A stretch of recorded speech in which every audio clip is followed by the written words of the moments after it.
Të thot me rënien e Khameneit, rënien e regjimit në total në Iran, apo jo? Jo, nuk do të thot ashtu, mirë po bombardimet e vazhdueshme mujnë edhe me ndrru regjimin, sepse dikush do del nga garda revolucionare dhe do të thotë se na po shkatrojmë shtetin tonë, sepse gjithçka çka kanë është ka shkatrojnë, gjithçka ushtarake, s'ka tunela, s'ka edhe si duket Mossadi dhe ndoshta edhe amerikanët ju kanë depërtuar fort në sistem.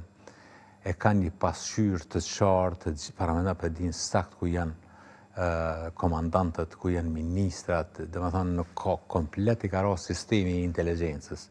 Dhe në këto situata bëhet vendi, është qeveria, ushtria, bëhet e pa drejtueshme. Edhe është kurse bombardimet janë me të vërtetë janë të jashtëzakonshme, janë shumë efektive. Me rastin e vrasjes së Khameneit, disa vajtonin, disa festonin, zote Arifi. Një njeri normal nuk ka vajtu për to.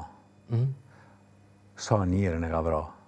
Sa njerën, për shembull, unë e kam përcjell Iranin, posaçërisht e kam përcjell prej vitit 2023 kur vra Mahda Amini, ka qenë një re, 16 vjeçare, me vllahun e saj, ka sheti në qytet dhe ndonse sipas rregullave shtetënore, fetare, ka qenë mbuluar, i kanë dalë flokët pak prej e merr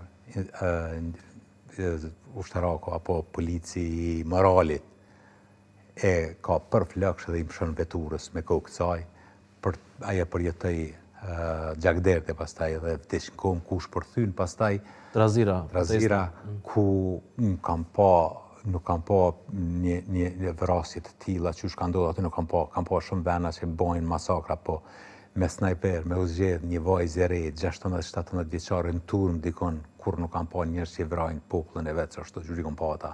Tash ti ke pasur tash në janar. Çka ndodhi në janar? Protesta ishte krejt ekonomike, nuk ishte të bëjë as me asnjë shtet, as me Mossadin, po ata devalvuan realin. Që do më thonë që nesër në mëngjes të gjitha çmimet që i kanë pas, prej bukës, shumshit, sheqerit, me çmim të dyfisht. Kurse të ardhurat, dhe ata kështu kanë probleme ekonomike me sigurimin e ekzistencës. Dhe ato ishin probleme ekonomike.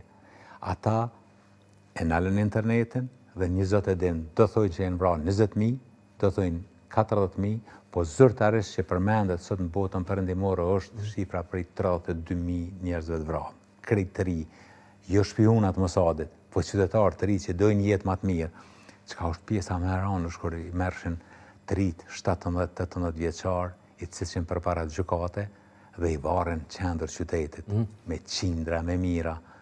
Dhe për me bo dhe më rënd, familja atyne me pagu $4.000 për me marrë gjenazën, ose për ndryshe e gjujshën e për borllogje diçka.